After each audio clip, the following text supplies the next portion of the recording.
Dis bonjour. Bonjour. Faut regarder. Dis bonjour aux gens. Bonjour. Bonjour. Voilà. C'est très gentil, voilà. Mon petit-fils Pio Marie vous a salué. Moi aussi, je vous salue fraternellement. Voilà, Pio, tu peux aller jouer maintenant. Oui, papa. Ok, merci. Ok. Alors, une fois, je regardais une vidéo d'un professeur. Bon, il est de type asiatique, mais je crois qu'il enseigne aux États-Unis ou au Canada. Voilà. Alors, il affirmait comme ça que, selon la doctrine chrétienne, ceux qui n'ont pas reçu Jésus-Christ comme Seigneur, Sauveur et Rédempteur de leur vie, ceux-là, il est dit qu'ils iront en enfer. Je m'inscris en faux contre cette parole, contre cette affirmation. L'Église prie pour les hommes de bonne volonté, ce que l'Église appelle les hommes de bonne volonté. Hein? Les hommes de bonne volonté n'iront pas en enfer.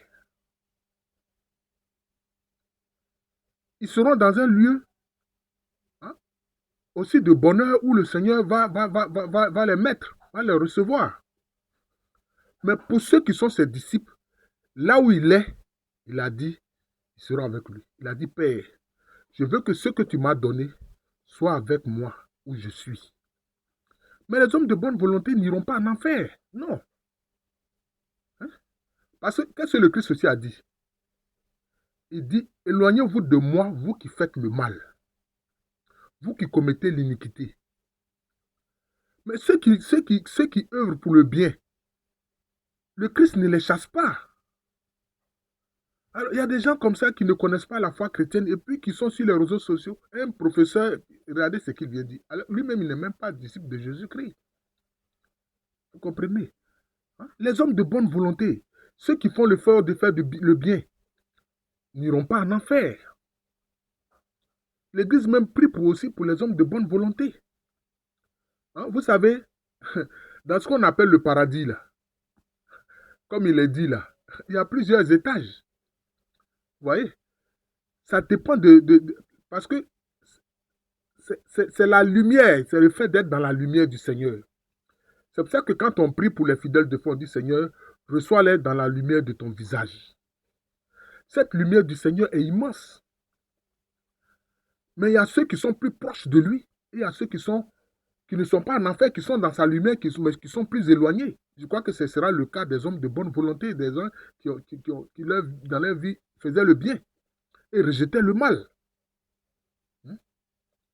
D'ailleurs, qu'est-ce que Dieu dit? Il dit, je t'invite à choisir, je mets devant toi le bien et le mal, mais je t'invite à choisir le bien.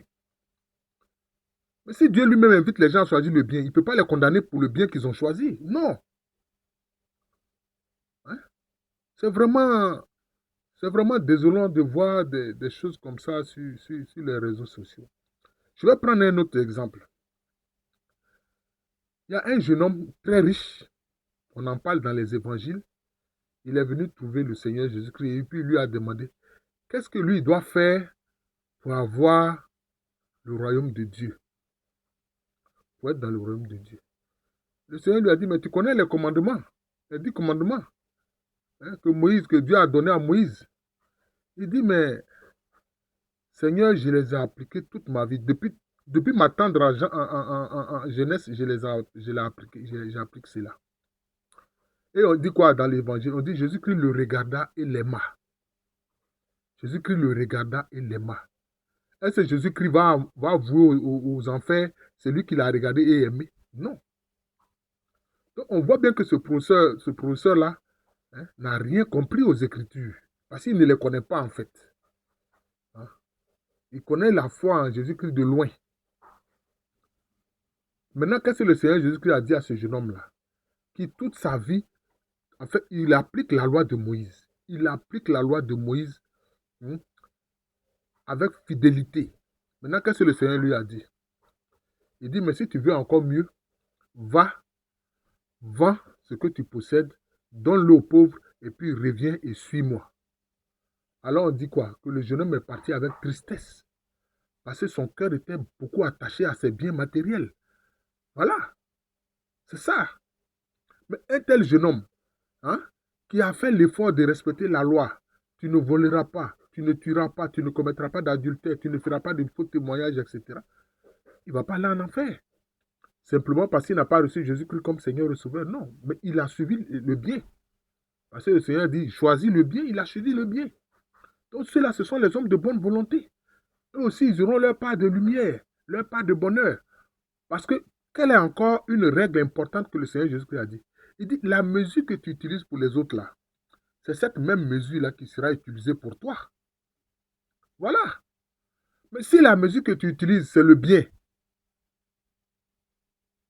on ne peut pas te condamner. Seulement, il faut comprendre une chose. L'Écriture dit, ceux qui suivent Jésus ne sont pas jugés. Les fidèles de Jésus ne sont pas jugés. Les disciples de Jésus véritables ne sont pas jugés. Voilà. Mais celui qui n'accepte pas Jésus, lui, il va être jugé. Il va être jugé. C'est tout. Bon, il va être jugé par rapport à quoi? Par rapport à ce qu'il aura fait. Hein? S'il a fait l'effort de rechercher le bien, il ne sera pas condamné. Il ne sera pas condamné. C'est tout. Donc, c'est ça. D'ailleurs, je vais terminer par là. Personnellement, moi, je me souviens quand j'ai fait la rencontre du Seigneur Jésus-Christ, parce que c'est ça aussi. D'ailleurs, Jésus-Christ parle de quoi? Père, ce que tu m'as donné, aucun d'eux n'a été perdu. Ce que tu m'as donné. Donc, ça dit qu'il y a des êtres humains, il y a des âmes que le Père a donné à Jésus-Christ. Maintenant, il y en a que le Père ne lui a pas donné. Donc, si quelqu'un, le Père ne lui a pas donné à Jésus-Christ, qu'il ne suit pas Jésus-Christ, on ne peut pas l'en vouloir pour ça. On ne peut pas l'en vouloir pour ça, parce que le Père ne l'a pas confié à Jésus-Christ. Vous comprenez? Voilà. Il dit, ce que tu m'as donné, aucun d'eux n'a été perdu. Bon, maintenant, le problème, c'est quoi? Ceux qui ne sont pas donnés à Jésus-Christ sont jugés. Moi, quand j'ai fait la rencontre du Seigneur Jésus-Christ, je lui ai dit, mais Seigneur, je vois vraiment et je constate que tu es Dieu. Mais il y a beaucoup de gens sur la terre qui croient en Dieu, avec sincérité. Mais toi, ils ne te reconnaissent pas comme leur Seigneur et leur Dieu. Il m'a dit, mon fils, calme-toi, car cela ne tienne. Toi, tu es sous ma grâce. Mais ceux dont tu parles et pour lesquels tu veux t'inquiéter là, ceux-là, ils sont sous ma loi. La loi juge. Donc ceux-là, ils sont sous la loi du Seigneur. Voilà. Cette loi-là juge par rapport à ce que tu as fait. Si tu as fait le bien, tu as choisi le bien, bon, tu auras aussi droit à un certain bonheur, à une certaine béatitude. Mais si tu as choisi le mal, parce qu'il y a des gens qui ont choisi de faire le mal et de suivre le diable. Il y a des gens comme ça. Ce sont ceux-là qui iront en enfer. Hein? C'est ceux-là, le Christ a dit, mais allez-y, hein, dans les enfers, là où votre maître, le diable, y est. Voilà, c'est comme ça.